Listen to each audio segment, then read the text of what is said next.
I believed all along that we could go wherever we wanted to go, as long as everyone believed it. I mean, he told me the first day I ever met him, Purple's going to Pasadena. I believed in them as much as I knew they believed in themselves. For this season to turn out the way it did, it's like a dream come true. We were relentless in the way that we prepared. And I think that's what we were in 95. We were forced to continue. He's at the 10! He's in for the touchdown! As it is called, the Cinderella story. Well, we've had all the romance. Now let's find out if she can dance.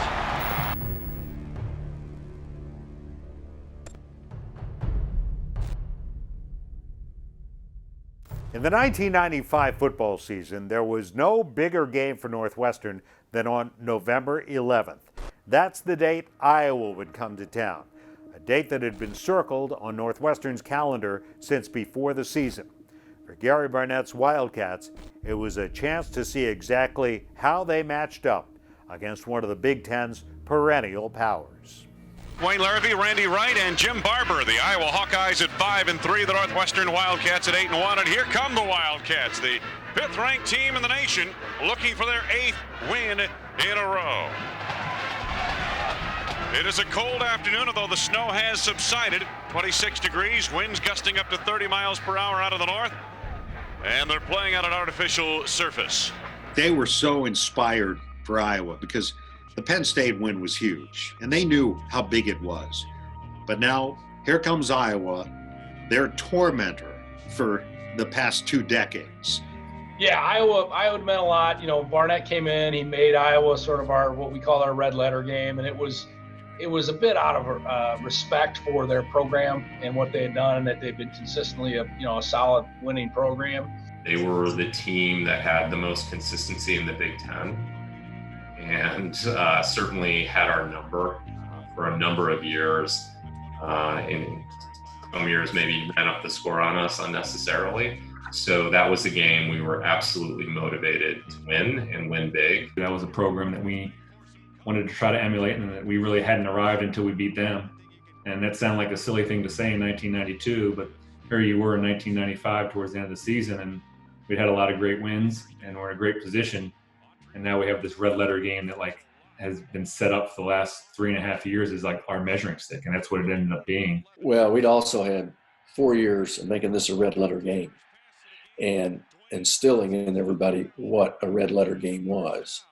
And that was that you play your very best in that game, no matter what. Everything, the whole season comes down to this game, no matter what. It's red letter. It's that important. We picked Iowa because we respected what they'd done. They were the only team we were going to play every year for the next 10 years when I got there in 92, because we play Michigan for 2 years, then we'd be off. We played Ohio State for 2 years and be off, but not Iowa. Iowa was on the schedule every year. So, and they'd gone to the Rose Bowl, I think, the year before I got there. So they had built just a wonderful brand. And I just said when I got there, I said, okay, when we beat Iowa, we will have arrived. And so our team hadn't arrived, and they knew that. We had not arrived until we beat Iowa, and that's how they looked at that game. If they want to arrive, they have to beat Iowa, and they were juiced up for it. He'd kind of taken that mindset from what he learned from Coach McCartney at Colorado, making who do we have to beat? We got to make a red letter game, right? The red letter game there was Nebraska. And so he made Iowa our red letter game. He basically created a rivalry, just like Coach Mack did with Nebraska, to be able to say, when we beat Iowa consistently, we will now be an upper echelon Big Ten football team. And he did that purely out of respect to the success of Coach Fry and the program that it had and the program that Coach Fry built. We managed to move down the field, didn't get close enough. Goins hit a long field goal. Again, I'd like to think he was aided by the wind. It was very windy that day and cold, but that made it. We needed every point we can get. This is a 50-yarder with a wind to his back, and he's got the first points of the game on the board. Brian Goins, who took over for the injured Sam Valancisi a few weeks ago, puts Northwestern on top with a 50-yard field goal. Kicks it away. Twin safeties back deep for the Hawkeyes. Iowa was pretty fired up to beat us as well. I mean, I think a lot of people were although much of the nation was caught up in sort of the cool story of, you know, the whole Cinderella thing, I think players on opposing teams were probably more annoyed by it than anything. Felt like, you know, it was sort of this little brother that had risen up, so they were trying to slap us around. And Rob Johnson, as always, decided to run his mouth, you know, and you know, it's on. Here we go. Rob Johnson. So throughout the course of the season, you're always taught in the media, you know, you never want to say anything that's going to be put up on somebody's, you know, bulletin board. You know, always downplay it, respect your opponent, yada, yada. Rob gets out there, and I think he declared or predicted, you know, victory. We had a press conference after the Penn State game, and, you know, I got a little full of myself and was answering questions after that game, and I was asked about Iowa. And I'm not apologizing for any statements I made in that press conference, but, you know, I just said what everybody was feeling in that locker room. We didn't want to beat them. We wanted to hurt them. And that was born out of getting our butt kicked for so long that, you know, we needed to prove to them that we're no longer the Northwestern of old. Well, you always hope that they're choir boys and, you know, they listen to everything you say and they do everything you're going to say, but they don't. And so I dealt with him as a father, you know, and I said, you know what, you're going to have to back this up. You put it out there, you're going to have to back it up. And, you know, what'd your mom say about this? What'd she think?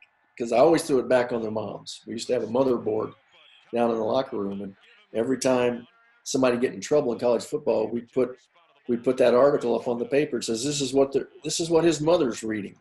So you know, I just addressed it that way, and you know, Rob Johnson. If I could have picked anybody that would have done it, I knew who it was going to be. It was going to be Rob. We hated Iowa. So part of me loved the fact that he did it, right?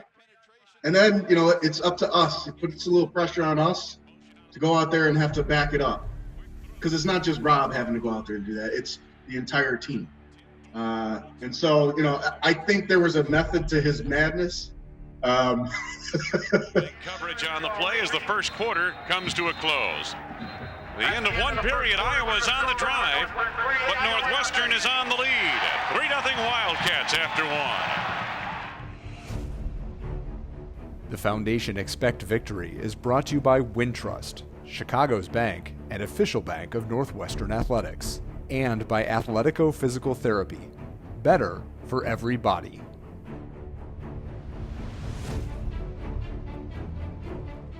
The Northwestern Wildcats lead the Iowa Hawkeyes 3-0. The 95 game was at our place. That was the snow game when GameDay was there, right? And they had to play out the snow, and GameDay had to go inside the Welsh Ryan Arena. It's a much bigger deal now. But having College GameDay come to Evanston was a huge deal. College GameDay was big even back then, but to get them to come, and they were, you know, scoping out sites where we could do this. And, you know, we worked with our facilities people, and, you know, Friday, and we had this good location picked out. And then, like, the forecasters were like, yeah, it's kind of going to be kind of bad. And then the wind starts whipping up. And then I think I got a call at home. And again, this is before we had cell phones, right? So I got a call at some point in the middle of the night. Hey, is there any way you can get up here to the stadium, because ESPN set is blown down and we need to find a new place for them to do game day in the morning. So we did it from the lobby of Welsh Ryan Arena. Game day from Northwestern, Chris Fowler, Lee Corso, and Craig James. You've brought this show to a lot of hotbeds: Ann Arbor, Alabama, Tallahassee, Lincoln, South Bend. We have a habit of taking it wherever the best teams are. This year, one of the best teams right here at Northwestern. Absolutely. The odds about 10,000 to 1 before the season that we would be here. What made it twice as important was Lee Corso had picked against us every game the entire year. It was a joke to us. Well, we're going to win. Lee Corso picked against us again. Even though they came to Evanston, even though we had lost one game, he still picked Iowa. It snows. It was unbelievable. It was surreal. walking into Dyke Stadium, and it was cold. It was Big Ten football. I mean, when you're a kid growing up, you're like, what's Big Ten football? It was that day. And they had a great team and they had a great plan. That you could tell that everything around the type of that game, they just used it as fuel, and their coaches put together a great plan. They had angles on us. They were doing some new wrinkles, some new things that, we had not prepared for or had prepared for, but didn't think they were going to run. And then they started to focus it. And yeah, he had a great start to the game, and we were on our heels. There was no doubt about that. Berger is the fullback. They've got two tight ends in the game. Slutzker in motion. Shaw follows Slutzker into the left side of the line with a touchdown. And the Iowa Hawkeyes take the lead 6-3. You look at the play, the offensive line, it's been working this entire drive. They just fire off the ball and give Cedric Shaw the goal line before any dark jerseys show up. We had worked really hard all week, but coming out of Penn State, we're on the cover of Sports Illustrated. We've got Game Day coming to town. So all of this was starting to be pretty real in a way that, that probably hadn't been up till that point. The newness of all this, right? This didn't happen at Northwestern, right? So every week was a big deal. I mean, it was just another big deal. Oh, no big deal. We beat Michigan. Oh, Keith Jackson's here. Night game. Another big deal, right? ESPN Game Day's here. Another big deal. For us, and again, this was a credit to Coach Barnett and the players on the team. We remained laser focused on everything we needed to do to win football games, and everything else just kind of took care of itself. Part of it was, I believe, after that Ohio game, we knew we couldn't take anything for granted. And with all those outside distractions and great things that come along with winning, right? We all wanted to experience those things and be part of the college football landscape. And it's finally here. And we know if we don't keep winning, none of it matters. So having ESPN there was great, but, a couple extra interviews that week, but we still had to go out and prepare, and we still had to focus on executing and playing the best we can to go out and win the game. Each and every year before we played them, the scout team, they would have the decals, the Northwestern decals taking off their helmets, Hawkeyes right on it. We would have very, very spirited weeks of practice. And that was a team that we always wanted to take it to because, again, that was our measuring stick. When we started beating them consistently, earning their respect, and not only respect based upon the score of the game, but how they would talk about us in interviews after the game, that's when we knew that we would know that we had arrived. Iowa has dominated this football game thus far, although they only lead 7-3. Now on first down, Hawkeyes showed a blitz, play action, and Schnur looking to throw. Had a man open in the flat, tipped it, intercepted. Tom Knight down the sidelines. He's got a convoy to the end zone. Touchdown, Iowa. I rolled out. I threw it to Hartle. I'd say it was about here. He'd probably say it was more like here. Anyway, it goes off his hands, picks off. My most vivid memory of it was I'm like, all right, I got this guy, right? It's me and him. And he's got some blockers, but I played defense when I was little, right? So I'm backpedaling, kind of helping him to the sideline a little bit. And then I sort of glanced down. I realized I backpedaled into my own end zone, right? I've retreated too far. So now I'm going to try to hold my ground. Well, that didn't work out well. So anyway, yeah, he scores. My defensive skills left me when I was like 13 or something. So that was tough. We had been pretty good all year at not turning the ball over. Certainly not turning it over and giving away easy points like that. So that put us in a hole. They have fallen behind the Iowa Hawkeyes 14-3 here at home. Against Iowa, it went from that morning from when we got on the bus to go to the stadium to when we came out for warm-ups. It snowed. It snowed like I'd never seen in Evanston. The amount of snow that was on the field when we arrived was kind of stunning. And then over the course of the next hour, they got it all off. We had a lot of snow drifts, etc. Well, the conditions were just awful. There was a lot of wind, and there was ice on the field, and it was tough going. It really was. I think they were shoveling the stands, trying to get people in there, and I've had multiple friends who were at that game, just make it known how committed they were by sitting in the stands when it was 2 degrees and the floor was ice and coldest they've ever been, kind of thing. It was a great setting for a game. Turned out to be a bright and sunny, beautiful game. And, it was kind of back and forth. Real cold. We got in the huddle the first drive, and, Autry's like, I can't feel my hands. I'm like, well, rub them together or something, right? And I don't know. It was, there were different people react to cold differently. Forced him out of the near side. 27-yard run. This is what Northwestern does best. They give the ball to Autry. They let him pick the hole. Excellent blocking up front. And then he breaks to the outside. He's got that speed. A lot of people don't realize how fast he is because he's so durable and because he takes so many players on. He's got great speed. And as you see, this play will unfold. A little counter step to the right. Comes back. He lets the hole develop. And then he busts right through it. A little counter step will sell the play to the linebackers, won't it? Especially with the way Iowa is pursuing so far, you just need a little move to make them think the whole play's going in. Autry gets by Diaco. Autry close to the first down near the 21-yard line. Oh, he made a good move out of the 30-yard line to get. It happened to be a very cold Chicago land day. Snow, they brushed off the snow before the game when we had AstroTurf back then. And I remember my whole family came out to visit from Phoenix. And so here they are from Phoenix, Arizona, sitting in the stands. And I know my mom was, why are we here? Can I watch it on TV? And she'll probably get mad at me if she hears this. We decided to go for it on 4th down. Based on sort of where we were in the field, what we needed. We called a timeout leading up to that and talked about what play to run. And we had a play design that we thought, we actually thought we'd get somebody open in the flat. And that it was Autry, and they covered him pretty well. So second read was Drexler, the tight end, and completed the ball over the middle to him. And he sort of lumbered in the end zone. I think he was like backing up the whole way, like 10 yards backing up, with people just kept jumping on him. Darren Drexler, big play guy against Penn State the opening drive, and does it here again. He's been a big play guy this year. 7 receptions, ends up with a big catch and a big touchdown. What a great run after the catch. They had 3 or 4 guys trying to bring him down inside the 10, Chad, and they could not do it.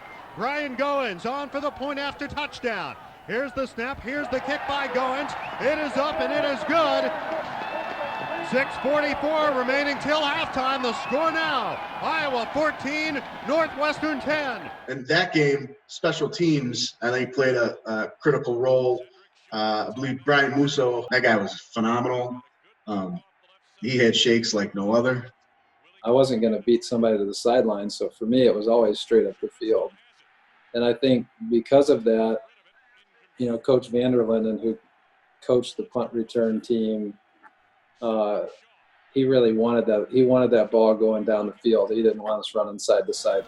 And Dave, why don't you go ahead and say it? Because whenever you say something about Musso, things happen.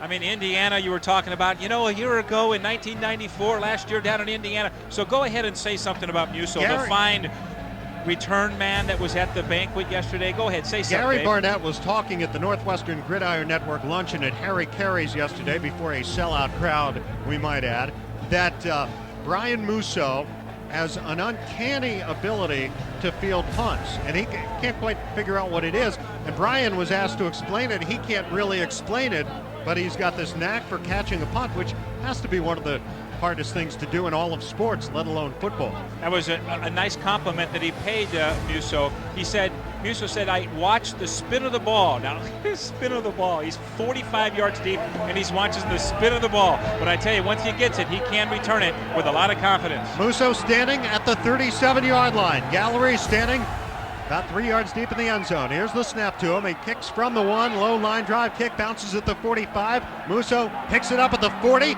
Back to midfield, to the 50, the 45, the 40. There he goes. He's at the 20. He's at the 10.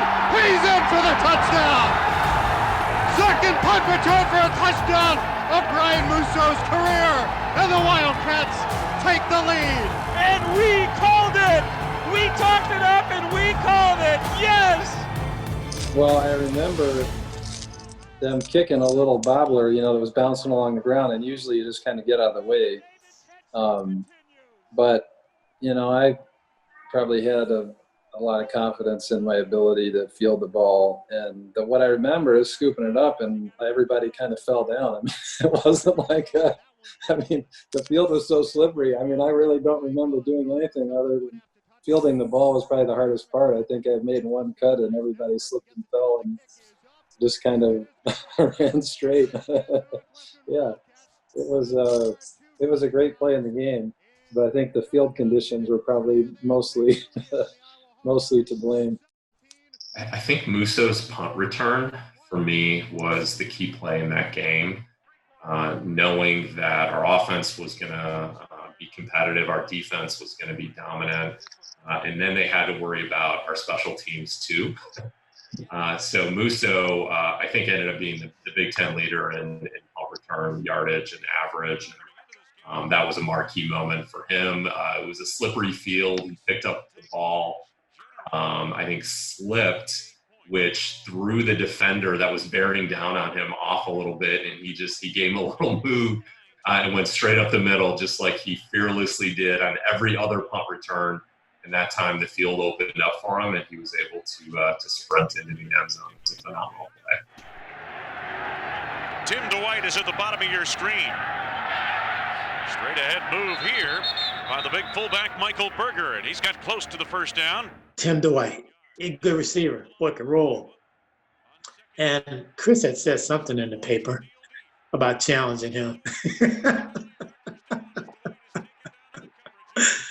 And, either Chris or Rodney probably gonna say something, but we weren't worried about covering Tim Dwight. We figured we felt we could cover Tim Dwight. I think I had said something publicly to a reporter. It was me and Rob Johnson standing there. And, I'm sure the reporters took that and ran with it. And all of a sudden, Tim Dwight cuts out the little article and the little clipping of what I said that we didn't like Iowa. And I guess he cut it out and put it in his locker. And we had gotten wind of that. So Jerry Brown came to me and said, Chris, you went out there and you said some words that, became bulletin board material. So you got to make sure that your actions and your words match up. And he's coming across the field. The play's not even coming my way, but he comes across the field and he tries to cut block me, which is just a really dirty foul move, especially for a play that's not even coming to my side, but obviously he had some pent up, juices flowing. So Jerry Brown always taught us that if a receiver tries to cut you, what you do is you step on their hands when you get up with your cleats. And he had always told us that over and over. So the first thing I did after he tried to cut me, after exchanging a few words, is I stood up and I stepped on his hands with my cleats. And I said, it's going to be like that all day. And we knew, and we were jawing back and forth. And that was a great fun game. I remember it being like a slug match, back and forth. We would score, they would score. We would stop them, they would stop us. It was back and forth. It was truly, like Coach Barnett had talked about, that in order for us to be recognized, this is the level we need to be at. Back pedals, sets up deep to throw. Now guns it to Slutzka, the tight end. He's got the first down and more. He's to the 20, 15, 10, and finally brought down. No, it's a touchdown. Touchdown for the Hawkeyes. Bromard on for the point after touchdown. Here's the snap. Here's the kick. It is up. It is no good. It's no good. A very entertaining first half of football, which ends with the Iowa Hawkeyes leading the Northwestern Wildcats by 3.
At halftime, Northwestern found itself in an all too familiar position, trailing Iowa on the scoreboard.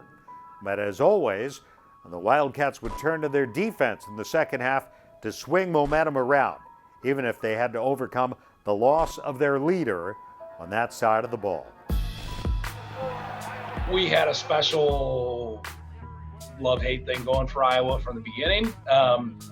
Didn't really matter to them because they had just pounded us every year for like 25 years in a row.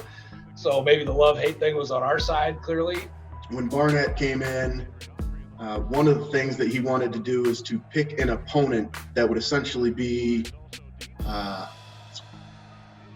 opponent that we always got up to play. And that when we started to beat on a consistent basis, it was a clear indicator that we were operating or playing at a different level. The guy that was the head coach, Hayden Fry, had no respect for Northwestern. None. And in his mind, he probably thought his third team would go out and beat our first team.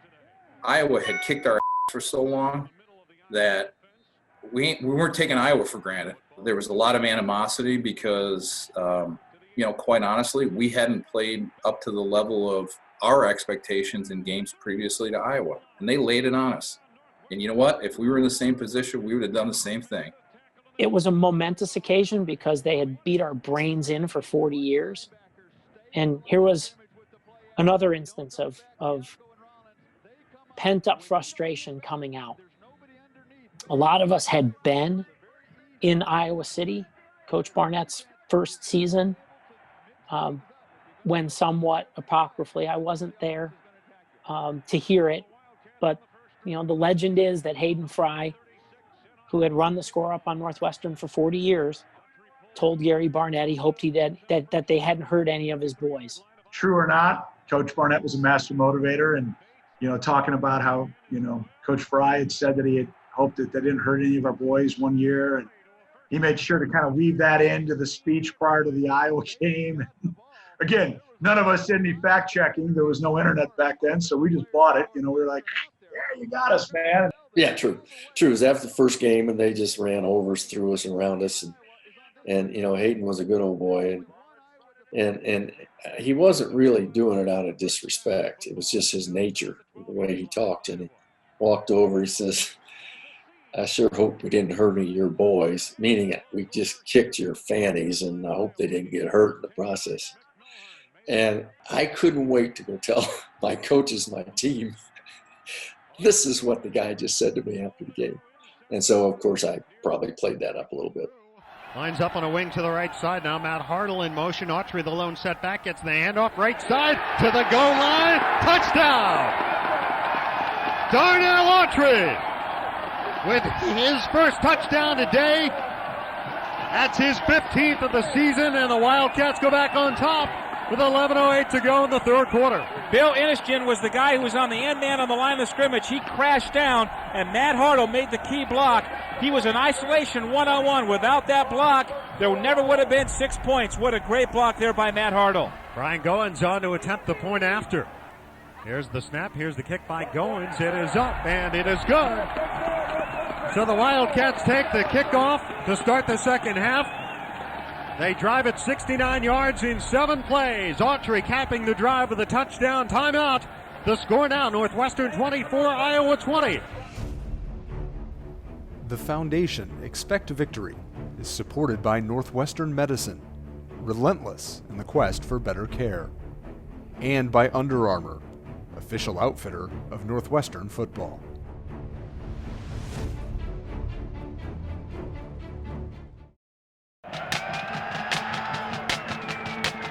Here's the kickoff.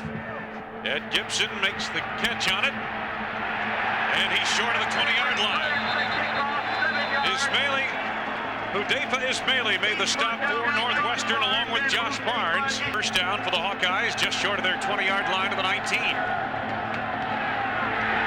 Cedric Shaw cut down across the 20 to the 21, a gain of a couple. Let's get on to the sideline. Jim Barber on the Gary Barnett philosophy. Wayne, it's interesting. When Gary first got here, Northwestern was still struggling in football. he told everybody that in order to get this thing going, it's like hammering away at a boulder. You're going to keep doing it every day. You're going to be taking your punches, and it'll seem like you're not making any progress. And then one day, the boulder will split in half, and everything will be all speed ahead. Isn't it interesting? He uses Boulder as an analogy because that's where he got his coaching going with the Colorado Buffaloes. They turned that program around. That program was 1-10, and they were 3 years into the mission when they were 1-10. They gave them the opportunity to stay there long enough to do that. Sherman again calling the play at the line.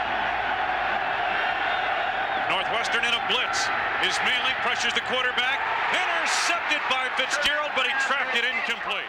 Like I said, I dropped a whole heck of a lot more in college than I caught, so it's pretty embarrassing because some schools recruited me to play tight end. It's very embarrassing, to be honest with you. But, yeah, again, that game, was going to be a close game, and not to make that play was something that was really frustrating.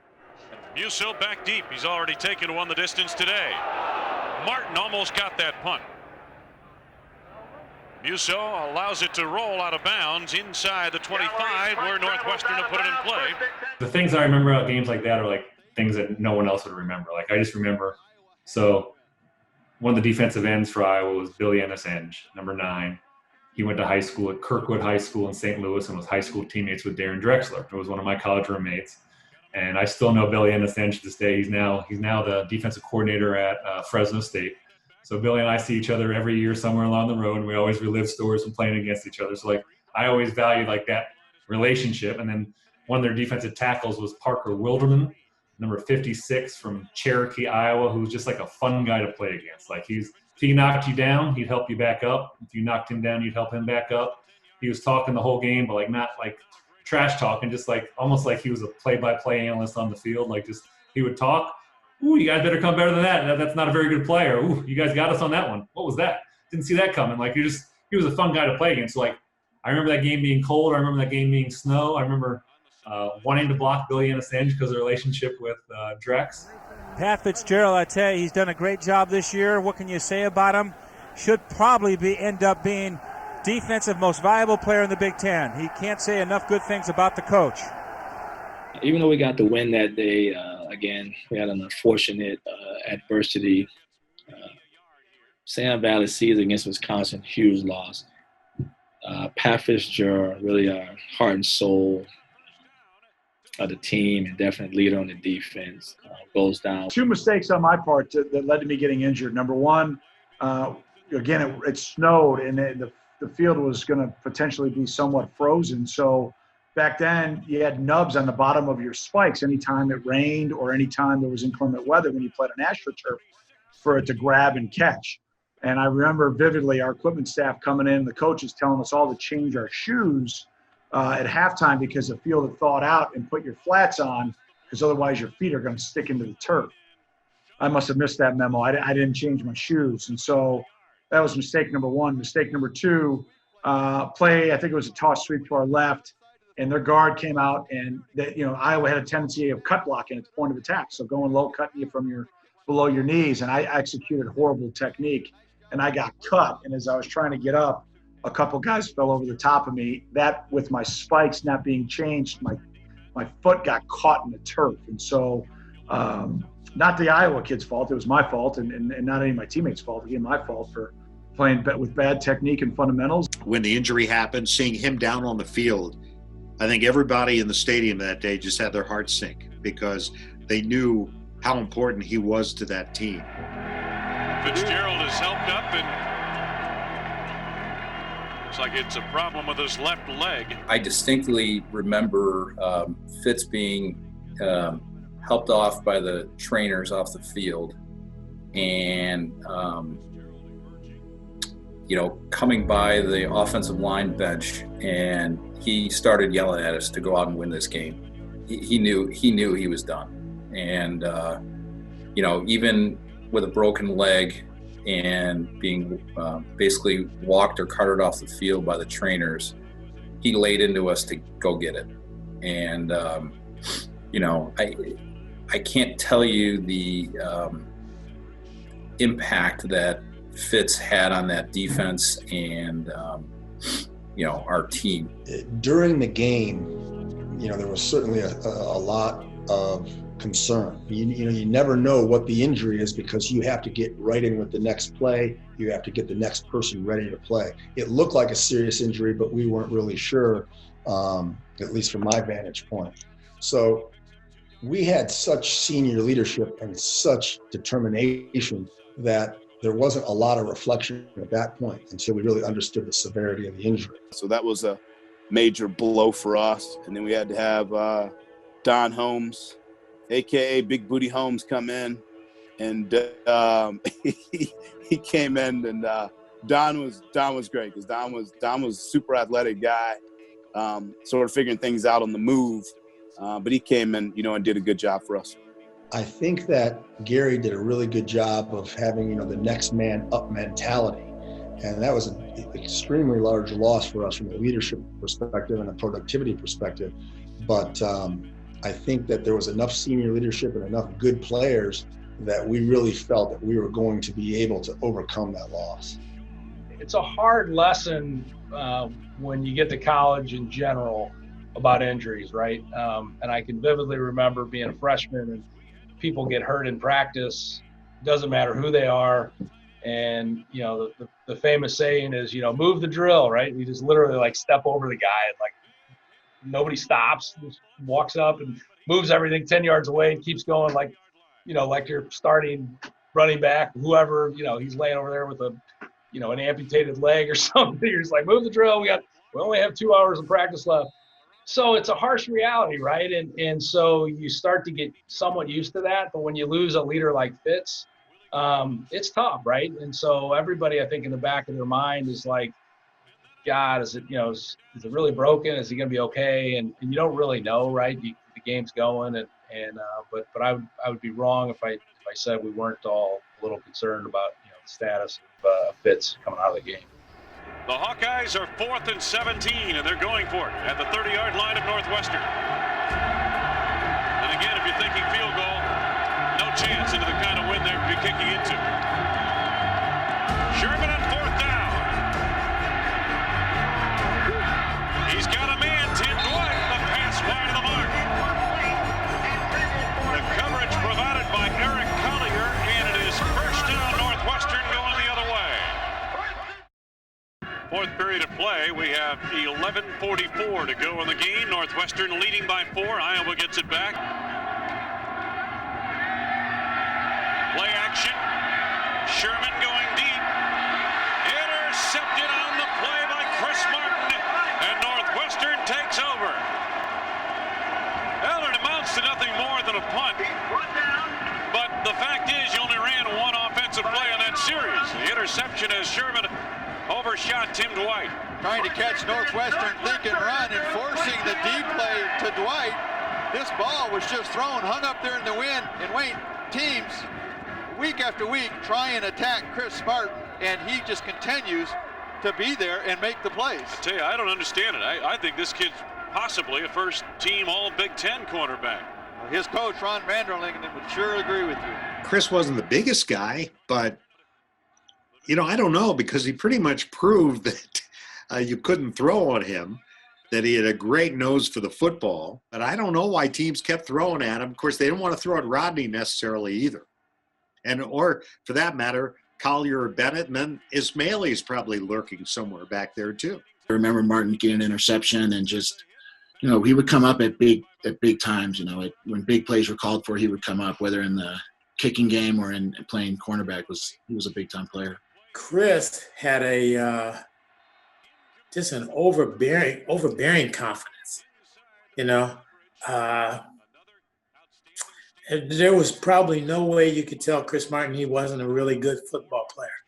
Well, you can't play in the secondary without having confidence in your ability. We had 4 of those guys that were just as cocky as you can imagine. They all made plays, and they competed against each other.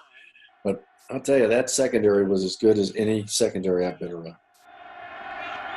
Berger, the lone running back, gets the call. Mike Berger, the ball carrier. And he has about 5 yards. We were just determined.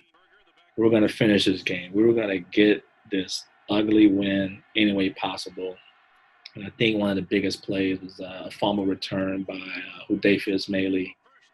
which is one of the fastest guys on the team, by the way. You know, the one play that I explicitly remember is I think it was a fullback caught a pass in the flat. Rodney came up and hit him. Hudayfa picked it up and took it in for a tutty. I remember that explicitly. Price made the reception, lost the football on a hit. Ismaili picked it up and takes it in for what could be the clinching score of the game. Well, it's a story that has happened so many times. Here you see Rodney Ray come up, force the fumble. Ismaili right there in order to pick up the ball. I don't even know how he would have, if you've ever tried to pick up a fumble, and I know that because I picked it up and I got tackled. He picks it up and just runs for the touchdown. Of course, I hear it later on. I'm cheering for my teammate anyway, and he scores. So proud of what he was able to do. It wasn't until we forced the fumble and ran it in for a touchdown that you really feel like, you know, that we were going to win the football game. Goins kicking off from the 20 off the penalty. On the extra point, Tim Dwight trying to get Iowa some field position, and he's got it out across the 40-yard line to the 41. We had the highest of highs and the lowest of lows in that season.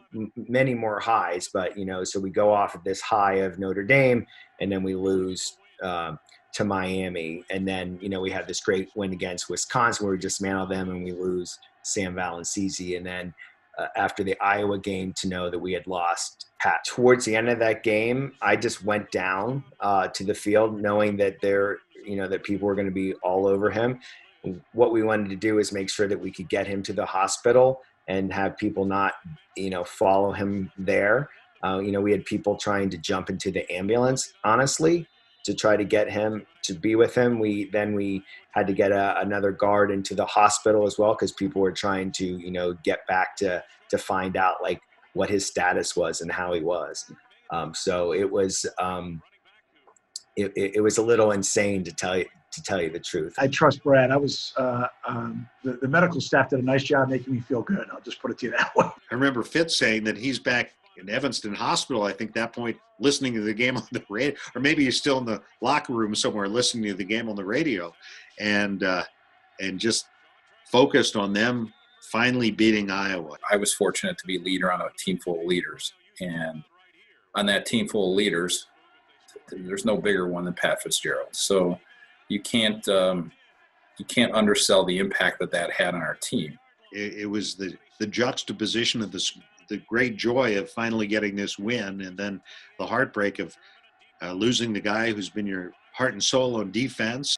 It was hard. It was scary. I mean, it really was scary. He was definitely the person that we relied on to make the calls, and that's a big thing in and of itself, right? Like to know all the signals, not everyone on the defense knows all the signals. I don't know the signals, right? And so it was dicey. I remember just kind of a Paul being over the whole thing, kind of over the win, even, that knowing that, it's not an ankle, you're not going to tape it. So, he's done. Matt Sherman.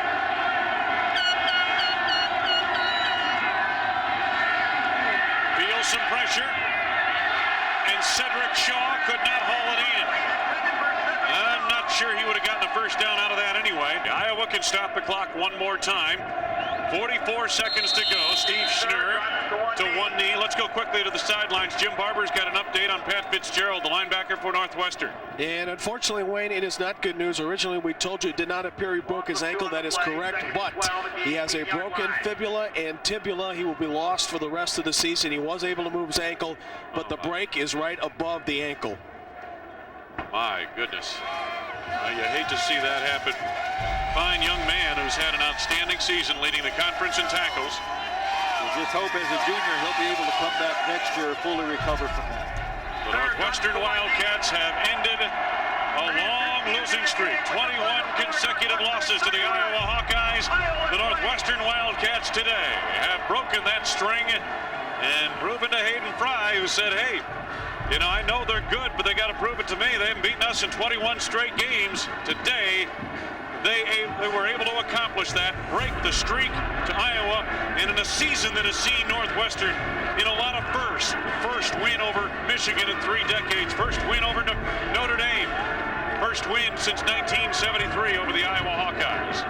You see that a lot, and it just seems as though everybody you talk to, well, they've got to show me. I know what they're doing, but when is this bubble going to burst? When are they going to come down to reality? This is reality. They are a good football team. Feels good. Feels real good, and I'm happy we got a chance to do it for the seniors. Feel bad about the loss of Fitz, and it feels real good though. No one on the team wants to face losing again. Before we're down today. And I think that a good team can fight through that and fight back. That was so important today. Any team could have gone down the gutter, after being down like that. But we don't want to experience losing no more. That's gone. They had beaten us 21, 500 straight years. We weren't gonna take that this week. Actually, my number wasn't called. I'm not the primary receiver on that play, but when I came off the line, I noticed that Harrell was getting double teamed out there, and I looked around, no one was on me, so I just turned and showed the quarterback my numbers, and he got it to me. I want to return it if at all possible. And on a short kick like that, if you run up and catch it on the fly, then you end up fair catching most of the time. And I saw that it was going to take a good bounce, and so I waited back for it, and it bounced towards me, so I had a good chance to return it, and it worked out pretty well.